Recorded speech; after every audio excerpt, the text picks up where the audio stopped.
जय हिंद स्टूडेंट, कक्षा 10वीं के स्टूडेंट्स। हम आपको बताने वाले हैं जो आपके प्री बोर्ड पेपर यहाँ पर 16 जनवरी से होने वाले हैं। तो प्री बोर्ड पेपर के जो आपका 16 जनवरी को हिंदी का पेपर होने वाला है, तो उसके लिए बहुत ही महत्वपूर्ण प्रश्न पेपर आपको लाए हैं। तो यहाँ पर पूरा जो प्रश्न महत्वपूर्ण प्रश्न है वो हम आपको बताने वाले हैं। और कक्षा 10वीं वालों के जो यहाँ पर प्री बोर्ड के पेपर है वो आपके 16 जनवरी से स्टार्ट होने वाले हैं। इसलिए प्री बोर्ड के जो यहाँ पर महत्वपूर्ण प्रश्न पत्र है उसे आप यहाँ पर देख लीजिए। विषय हिंदी का हम आपको महत्वपूर्ण प्रश्न पत्र बता रहे हैं जो आपके प्री बोर्ड पेपर के लिए काफी मोस्ट इम्पोर्टेंट होने वाला है। तो यहाँ पर कक्षा 10वीं के जो स्टूडेंट्स हैं उनकी यहाँ पर 16 जनवरी से यहाँ पर प्री बोर्ड पेपर स्टार्ट हो जाएंगे। इसके लिए आपको यहाँ पर महत्वपूर्ण प्रश्न पत्र विषय हिंदी का हम देने वाले हैं। इसका सॉल्यूशन भी आपको इस वीडियो में दिया जाएगा। जो स्टूडेंट्स चैनल पर नए हैं वो चैनल को सब्सक्राइब करें, वीडियो को लाइक जरूर करें और अपने दोस्तों को शेयर जरूर करें। तो यहाँ पर दोस्तों जो आपका 10वीं का जैसा हिंदी का प्री बोर्ड पेपर महत्वपूर्ण प्रश्न पत्र है उसे आप देख लीजिए। दोस्तों आपका जो यहाँ पर प्री बोर्ड प्रश्न पत्र विषय हिंदी का है वो आप यहाँ पर स्पष्ट तरीके से देख सकते हैं। आपका जो प्री बोर्ड पैटर्न है वो आपका वार्षिक पैटर्न के अनुसार ही रहेगा। 75 नंबर का आपका ये पेपर रहने वाला है और यह पेपर आपके लिए काफी महत्वपूर्ण एवं मोस्ट इम्पोर्टेंट होने वाला है। 3 घंटे का आपको समय देखने को मिलेगा। देख लीजिए इसी तरीके से आपका प्री बोर्ड पेपर जो है उसकी तैयारी आप कर लीजिए। तो यहाँ पर जो पहला प्रश्न है वो आप यहाँ पर देख लीजिए। पहला प्रश्न आपका सही विकल्प रहेगा। दोस्तों यहाँ पर आप देख लीजिए पहला जो आपका प्रश्न रहेगा वो सही विकल्प रहेगा। 6 नंबर के आपके सही विकल्प रहेंगे, इसमें आप देख सकते हैं। जिसमें आपका पहला प्रश्न है आपका सूर सूर सारावाली के कवि का नाम क्या है। तो इसमें सूरदास, कबीरदास, मैथिली शरण गुप्त, नागार्जुन। तो यहाँ पर स्टूडेंट्स आपको यहाँ पर 4 विकल्प दिए जाएंगे। इसमें आपको जो सही एवं करेक्ट आंसर उसे आपको यहाँ पर चयन करना है। तो यहाँ पर आपका जो पहला सही विकल्प है उसका जो करेक्ट आंसर है वो आपका यहाँ पर हो जाएगा सूरदास। तो यहाँ पर आप पहले में सूरदास कर लीजिए। दूसरा आपका रहेगा कवि निराला का जन्म हुआ था। तो इसमें आपको कवि निराला का जन्म कौन किस सन में हुआ था ये आपको बताना है। तो इसका करेक्ट आंसर हम आपको बता देते हैं। 4 विकल्प आप जरूर पढ़ें। उसी 4 विकल्प में से आपको सही विकल्प का चयन करना है। तो यहाँ पर आपका सही आंसर हो जाएगा सन 1899। अब आता है आपका तीसरा सही विकल्प। तीसरा सही विकल्प आप देख लीजिए। तीसरा सही विकल्प है कुआसा का अर्थ है। तो यहाँ पर कुआसा का अर्थ आपका इसका करेक्ट आंसर आपका हो जाएगा स्टूडेंट्स यहाँ पर कोहरा। इसके बाद आता है आपका चौथा प्रगतिवादी कवि कौन है। तो प्रगतिवादी कवि का आपका नाम बताना है। तो इसमें आपको 4 विकल्प देखने को मिल जाएंगे जिसमें आपका करेक्ट आंसर यहाँ पर हो जाएगा नागार्जुन। तो इसमें आपका स्टूडेंट्स आपका करेक्ट आंसर नागार्जुन रहेगा। और इसमें नागार्जुन नहीं है तो इसमें आपका हो जाएगा यहाँ पर प्रगतिवाद के कवि। तो यहाँ पर आपका हो जाएगा सुमित्रानंद पंत। और इसके बाद है आपका पांचवा। पांचवा आप यहाँ पर देख लीजिए नेताजी की प्रतिमा की ऊंचाई कितनी थी। तो नेताजी की प्रतिमा की ऊंचाई आपको बताना है कि कितनी थी। तो यहाँ पर आपका हो जाएगा यहाँ पर 10 फुट। और इसके बाद है आपका छठवां। छठवां आप देख लीजिए। छठवां कलम का जादूगर किसे कहा गया है। तो यहाँ पर कलम का जादूगर रामवृक्ष मैनीपुरी को कहा गया है। तो इस तरीके से आपका जो सही विकल्प कंप्लीट हो जाते हैं। अब आते हैं स्टूडेंट्स आपके खालिस्तान। तो स्टूडेंट जो आपके खालिस्तान है वो आपके 6 नंबर के रहेंगे। और जो आपका पहला है वो आप देख लीजिए। पहला खालिस्तान रहेगा आपका बल्लभाचार्य के गुरु कौन थे। तो इसमें बल्लभाचार्य के गुरु कौन थे तो इसे आपको बताना है। तो इसमें आपका हो जाएगा जो करेक्ट आंसर है वो आप यहाँ पर देख लीजिए आपका परशुराम राइट आंसर हो जाएगा। तो इसमें आपको क्या करना है परशुराम आपको राइट आंसर लिख लेना है।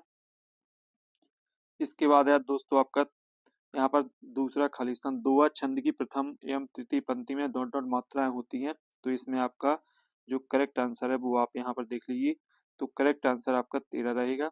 और दूसरे में यहाँ पर पहले में परशुराम रहेगा। इसके बाद है आपका तीसरा रस के डॉट डॉट अंग है। तो रस के कितने अंग बताए गए हैं। तो इस रस के 4 अंग होते हैं स्थायी भाव, विभाव, अनुभव, संचारी भाव। चौथा है आपका आधुनिक हिंदी कविता का प्रारंभ संवत डॉट डॉट से माना जाता है। तो यहाँ पर हो जाएगा 1900 से। पांचवा है आपका अर्थ की दृष्टि से वाक्य के डॉट डॉट प्रकार होते हैं। तो इसमें आपका हो जाएगा 8। इसके बाद है आपका छठवां छंद के डॉट डॉट प्रकार होते हैं। तो छंद के 2 प्रकार होते हैं मात्रिक छंद और वर्णिक छंद। इसके बाद आती है आपकी सही जोड़ी 6 नंबर की रहेगी। तीसरा प्रश्न आपका सही जोड़ी है। तो सही जोड़ी का भी आप मिलान कर लीजिए। तो पहला आपका जो सही जोड़ी है वो आप यहाँ पर देख लीजिए मैथिली शरण गुप्त। तो इस यहाँ पर मैथिली शरण गुप्त का आपकी जो सही मिलान है वो आपको बताना है। इसके बाद जो दूसरी है रिसाई। तो रिसाई का हो जाएगा यहाँ पर रिसाई का आप मुजफ्फरपुर लिख लीजिए। इसके बाद आया आपका चौपाई। तो चौपाई का आपका हो जाएगा यहाँ पर चौपाई में 16 मात्राएं होती हैं। फिर एक अंक कहलाता है एकांकी और शिव पूजन सहाय। तो शिव पूजन सहाय इसका आपका हो जाएगा यहाँ पर नाटक, और राम वृक्ष बैनपुरी इसका हो जाएगा मेरा अंचल। तो इस तरीके से आपकी सही जोड़ी कंप्लीट हो जाती है। अब आते हैं दोस्तों यहाँ पर आपके एक शब्द एक वाक्य। तो आपका जो चौथा प्रश्न है वो आप यहाँ पर देख लीजिए 6 नंबर का रहेगा। पहला प्रश्न रहेगा आपका रामचरितमानस का मुख्य छंद क्या है। तो यहाँ पर स्टूडेंट्स आपको बताना कि रामचरितमानस का मुख्य छंद क्या है। तो यहाँ पर आप देख लीजिए और पहले में करेक्ट आंसर आप लिख लीजिए चौपाई। चौपाई और साथ ही यहाँ पर दोहा हो जाएगा। तो पहले में आप लिख लीजिए चौपाई, सॉरी यहाँ पर आप लिख लीजिए चौपाई और साथ ही चौपाई हो जाएगा और साथ ही आपका हो जाएगा दोहा। ये आपके करेक्ट आंसर हो जाएंगे पहले के। इसके बाद स्टूडेंट्स आता है आपका दूसरा प्रश्न। तो दूसरा प्रश्न जो आपका रहेगा वो आप यहाँ पर देख लीजिए विनय पत्रिका की रचना, विनय पत्रिका की रचना किस भाषा में की गई है। तो यहाँ पर बताना है कि विनय पत्रिका की रचना किस भाषा में की गई है। तो इसका आपका राइट आंसर रहेगा वो आप लिख लीजिए दूसरे में आपका हो जाएगा ब्रज भाषा। दूसरे में आप लिख लीजिए ब्रज, ब्रज भाषा आपका राइट आंसर हो जाएगा दूसरी का। ये आपका राइट आंसर हो जाएगा। इसके बाद है स्टूडेंट्स आपका तीसरा प्रश्न है। तीसरा प्रश्न आप देख लीजिए कामायनी किसकी रचना है। तो कामायनी यहाँ पर आपको बताना किसकी रचना है। तो यहाँ पर हो जाएगा आपका जयशंकर प्रसाद। तो आप यहाँ पर लिख लीजिए जयशंकर प्रसाद। तो आप जयशंकर प्रसाद आप तीसरे में आपका करेक्ट आंसर हो जाएगा जयशंकर प्रसाद। ये आपका तीसरे का करेक्ट आंसर हो जाएगा।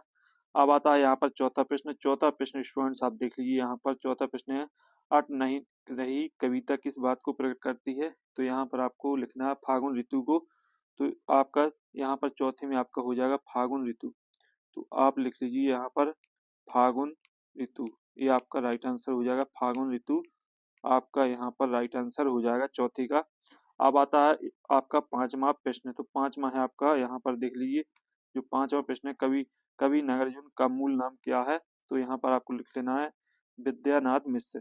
तो यहाँ पर आप लिख लीजिए पांचवे में यहाँ पर विद्यानाथ, यहाँ पर आपको लिख लेना विद्यानाथ मिश्र। ये यहाँ पर नागार्जुन का प्रमुख नाम था विद्यानाथ मिश्र। सॉरी यहाँ पर गलत हो चुका है, यहाँ पर आप लिख लीजिए मिश्र, विद्यानाथ मिश्र था। इसके बाद है आपका छठवां प्रश्न। छठवां प्रश्न आपका यहाँ पर निराला रचनावली में कितने खंड हैं। तो ये आपको बताना है। तो इसका आपका जो करेक्ट आंसर है वो आप लिख लीजिए छठवीं का यहाँ पर आपका 8 करेक्ट आंसर हो जाएगा। ये आपका करेक्ट आंसर हो जाएगा। अब आते हैं स्टूडेंट्स आपके सत्तासत पांचवा प्रश्न आपका सत्तासत रहेगा। आप यहाँ पर देख लीजिए पहला है आपका श्री कृष्ण ने गोपियों को समझाने उद्धव को भेजा था। तो इसका जो करेक्ट आंसर है वो आपका सत्य रहेगा। तो यहाँ पर आप इसमें सत्य कर लीजिए। दूसरा है आपका यहाँ पर दूसरा आप देख लीजिए बिस्मिल्लाह खां हिंदू मुस्लिम एकता के समर्थक थे। तो ये भी आपका सत्य रहेगा। तीसरा है आपका पर्वतीय सुंदरता मन को नहीं भाती है। तो ये आपका यहाँ पर असत्य रहेगा। फिर आपका चौथा संस्मरण में कल्पना तत्व की प्रधानता होती है। तो ये आपका रहेगा असत्य। तो इसमें भी आप असत्य कर लीजिए, ये आपका असत्य रहेगा। इसके बाद आपका पांचवा हिंदी का प्रथम उपन्यास परीक्षा गुरु को माना गया है। तो ये आपका सत्य रहेगा, इसमें सत्य कर लें। फिर कहानी के 6 तत्व होते हैं। तो ये आपका सत्य रहेगा। तो इस तरीके से आपके सत्य सत्य कंप्लीट हो जाते हैं। अब आते हैं दोस्तों आपके यहाँ पर प्रश्न छठवां। तो इनके सॉल्यूशन आपको यहाँ पर नीचे दिए गए हैं। हम आपको पहले बता देते हैं, फिर आप यहाँ पर अगला क्वेश्चन करेंगे। तो इनके जो सॉल्यूशन है वो आपको नीचे दिए जाएंगे। पहले आप क्वेश्चन देखते जाइएगा और सॉल्यूशन हम आपको बताते जाएंगे। तो आप पहले संपूर्ण क्वेश्चन को पढ़ लीजिए, सॉल्यूशन आपको बता दिया जाएगा। यहाँ पर देख लीजिए प्रश्न छठवां है। प्रश्न छठवां कवि नागार्जुन की 2 विशेषताएं लिखिए, नई कविता की 2 विशेषताएं लिखिए। तो 2 में से किसी एक को आपको यहाँ पर सॉल्यूशन देना है। तो हम आपको कवि नागार्जुन की 2 विशेषताएं इसका सॉल्यूशन देने वाले हैं। तो वीडियो के एंड तक बने रहें। अभी तक आपने वीडियो को लाइक नहीं किया तो वीडियो को लाइक जरूर करें। तो इसका जो सॉल्यूशन है वो आप यहाँ पर देख लीजिए। तो स्टूडेंट्स यह रहा आपका सॉल्यूशन प्रश्न छठवें का। यहाँ पर देख लीजिए कवि नागार्जुन की 2 रचनाओं के नाम ये रहे सतरंग पंखों वाली, प्यासी, पथराई आंखें। तो इस तरीके से आपका सॉल्यूशन छठवीं का कंप्लीट हो जाता है। और जो अथवा प्रश्न का सॉल्यूशन है वो आपको स्वयं से करना है। इसके बाद तो प्रश्न सातवां आता है, उसे आप देख लीजिए। तो यहाँ पर स्टूडेंट्स आपका जो प्रश्न सातवां है वो भी आप देख लीजिए। कवि सूरदास तुलसीदास की कविगत विशेषता निम्न के आधार पर लिखिए। तो स्टूडेंट्स आपको यहाँ पर प्रश्न देख लीजिए, इसके बाद जो सॉल्यूशन है वो आपको हम बाद में बताएंगे। आप पहले प्रश्न को देख लीजिए।